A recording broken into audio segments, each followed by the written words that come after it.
by the Punch TV. So much and then the first time I do her channel here. Subscribe my and like and share. We will share our comment section for my ebusian for some minimum a political trending story be up to for my chess. Ebusian for a gentleman, just a baby, will be a can ebusian for my uncle near uncle video name right by the Munchimuna ever confusion in which we find ourselves. But I insist that we must rethink the caliber of people we appoint and advise your students that seek, and that shall be given. We must rethink the caliber of people. You know, Afari has always been saying this. You see, the last time I listened to Afari, he was not even people bother so much about how our EC officials are appointed. Afari said it's not even about how they are appointed, because everybody would have to be appointed by somebody. Yes. Appointees will not come from the moon. But he's talking about how the person is able to conduct himself or herself. Your courage, your confidence, and your ability to want to hold on to your own. That's the case of Salah versus Attorney General. He said it is not the appointment. And we are Ghanaians, and we are in the closed circuit community. Yes. So if you want to see who is here or there, you won't appoint anybody. Yes. Yes. So it's about how the person conducts himself, and that is for me critical. How I saw the bantering between you and that issue. So that's why the court said they moved the standard from likelihood of bias to real likelihood of bias. Yeah, it must be real. It is not appropriate. So the EC heads must begin to also talk to their EC head should begin to talk to the people they appoint to work at some of these policing centers, so that per their conduct and their comportment and their utterances, they would not give themselves out so easily as having taken a certain. You know, already there is this belief that the NDC was going to have a 2/3 majority, and then some people have been contracted to put some small sand in their garage so that allegation. And so you don't have to do things. 1 million of them will not. You don't have to do things. You don't have to do 1 million of such allegations. But you don't have to do things in a manner that fester that kind of perception, allegation and perception. You don't have to do that. And in fact, that leads me to the next question, Prof. That point you just made. And I want you to still stay on it, because there's been that contention that could the Electoral Commission have acted differently because of this same perception, or in some cases, the reality of the outcomes of their actions that has impacted on how people perceive the neutrality and independence of the Commission itself. We have seen over the period the posture and conduct of some members of the Commission that has raised concern. And now this particular decision that even though they acted on a court order, we're seeing how things are playing out. Does that concern you? Well, I'm worried. I think that first, I don't know whether immediate an emergency IPAC meeting was convened prior to the decision. There was supposed to be an IPAC meeting yesterday. It was called and called off. It was called and called off. Yes. So I'm thinking that, you see, but one was being held yesterday. Given the brouhaha, I think the EC could have quickly summoned an IPAC meeting, to discuss some of these things. Even proud to... No, Prof. This matter has become very political, because you see, we got declarations made in our favor. NDC. NPP says they disagree. Then they commandeer, for instance, Fantiakwa North. Declarations made in Begro to be brought to Tesano and declared. Yes. But was that supposed to be the case? No. Okay, so hold on. Not pursuant to any court order. Not pursuant to any legal law. So now they are relying on the Tesano declaration. NDC is relying on the Fantiakwa North declaration. How will IPAC resolve this? No, you understand? This is gone beyond the IPAC. Yeah, so the rightful forum should be in the court. Exactly. So it has to be a court of law, like the Constitution says. What I don't like personally is the discussions of the content, even before. You mean the merits? The merits of the matter. Yes. You see, Ghana is the only place we have personally, can only take a call. losing IPAC election can't will resolve it. not bring your life to zero. Yeah. Okay. You see, so let us agree that we will Hey, some promote. people, it's bread and butter for Well, them. but You're a lawyer. Yes, please. Let Because Dr. you see, Jampo- as soon as the last Saturday declaration were made at Reach, the NDC, we issued a statement and said, we disregard all that. So the issue has become political. So IPAC can't resolve it. see, These so- are not so- If it electoral was political, issues. then I could resolve. But No. you can't judicial. But will you agree? Will you agree? You and your people. Will you agree that the second declarations didn't favor you? We are already So called. disengage. No, but You understand? So you agree, and NDC won't And the reason agree. why I Okay. was calling for a swift IPAC meeting is that, you see, it could have set a certain tone or stage for the comportment of the EC officials at the various coalition centers. You see, the way they behaved, it showed that Prof, they are taking. Prof, you'll be shocked. Please. EC officials. no, Okay. No, You so will go. the way they behaved suggested to me that they had taken a certain stance, Yeah. and they were there to execute that stance. Some bidding. And Somebody's I felt that, look, if there had been a prior meeting or discussion, I mean, some of these things would have been tamed or watered down. But it was not good. I mean, I was just looking at the way and manner, the exchanges and all that stuff. But you are an EC official. And then the allegations of votes being declared under duress. I kept asking myself that where were the security agencies when people were being forced to act under duress? Let me assist you. Let me assist you. Dr. Bosmansari made the point that some returning officer, had a gun pointed to his head before he declared. No, you see, when he was asked to point to which constituency this happened, then he started talking about Tema Central. When we told him that nothing like that happened in Tema Central, then he came to Okankwe Central. No, you see, as No, your own journalist from here you see. asked him that if he said somebody had a gun to his head, where did this happen?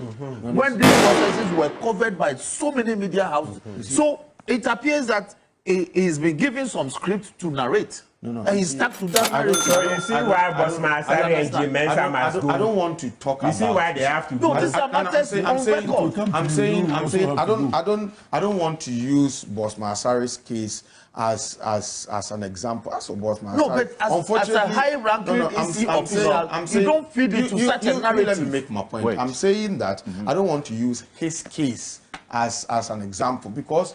With the greatest of respect to him, I think anytime he speaks, I mean, he offends people's mood and sensibilities rather than assuaging them. I thought he was your colleague. Yeah, he was my colleague, but I think on a lighter note, he's the Napo in the EC, and I think he doesn't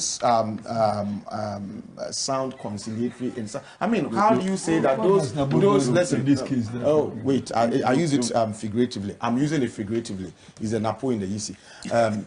How do you say that those asking for your removal They do don't not understand your way. mandate? I mean, others were removed before you Something came. everybody- And so this one, you see, if they are talking about this, you don't even say something. Just allow people to talk and then you focus on your work. Yeah. But you come out and I say, sometimes, I don't want to use him as an example to make my point. But the point is that if people said they acted under duress, didn't they have the opportunity to report to the security agencies who were providing security at the various coalition centers? Were they reports? Do we have any documentary evidence? Let me give you They another reported instance of and EC they- conduct. EC actually appointed new returning officer for Tema Central last week to do the declaration. Because the returning officer... The re-declaration was Yes, all the last returning Saturday. officer said, once the NDC is boycotting the post, we think that then we should fix another date and come back when matters are settled so that they can participate in the re-coalition. They said, no. So they got a new person to do the declaration. In Okankwe Central, the same thing happened. Baba Sadiq... They say the Ofosuhini, now he had calmed down.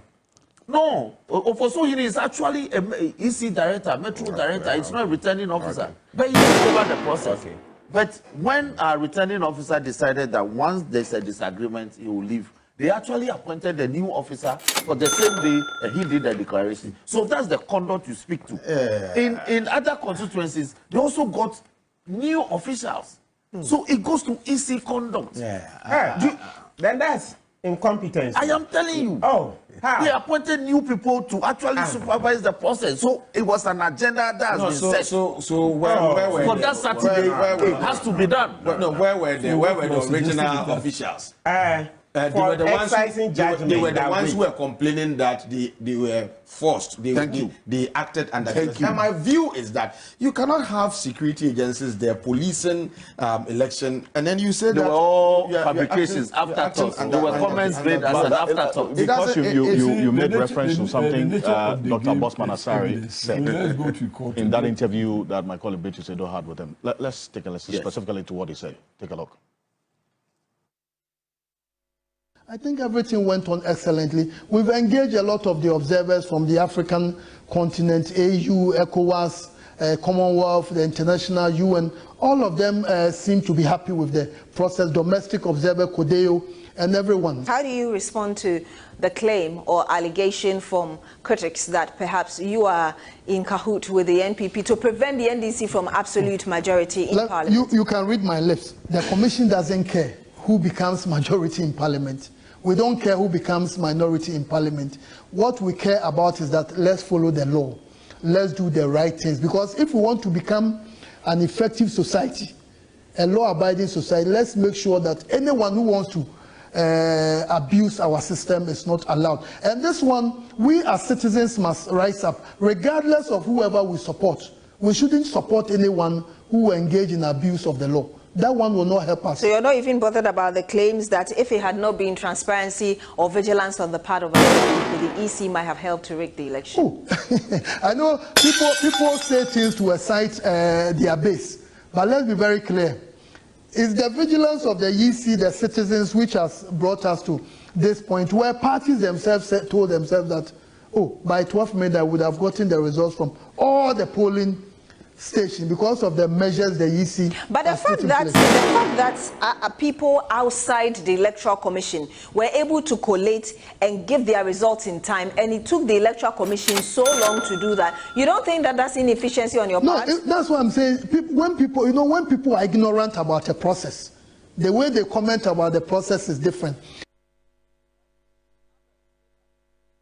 So that's Dr. Bosman Asari is there.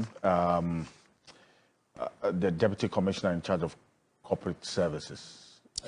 We had David Adenzikanga, we had Safo Kantanka, we had Ahins, Afarijans, and all that heading the Electoral Commission. We saw how they engaged the public and their utterances and their temperament and all that. But I think that the latter-day Saint appointees are not. They use quite some I mean, the tone is not conciliatory, and then I would advise that going forward, you see, you are there as an independent arbiter, and so whatever you say, there is a way to be firm and assertive without raising your voice or having that kind of intemperate tone. And then, like I said, making some of these pronouncements that sort of make people annoyed rather than calming them down, that's not, gives you also away and festers a certain tag that people may have, placed on you, and in a manner that then undermines the expected neutrality and independence, of the commission. So we should generally look at this. I think the Electoral Commission needs a competent communications person. Okay, it shouldn't be the officers themselves, no, the commissioners themselves communicating. You need, there are some people, regardless of how the situation is, when they come out to speak, okay, they are able to calm down tempers, and they are able to also communicate in a manner that elicits a certain acceptance. And in time past, you have people, the moment they begin to speak, people get annoyed. I'll send you a CV too. But in time past, they have had communication of akwa baba ye the Punch TV so make sure say and then the first time I the channel ya subscribe my and like and share we so jawadwen share comment section ho e fama e busuan for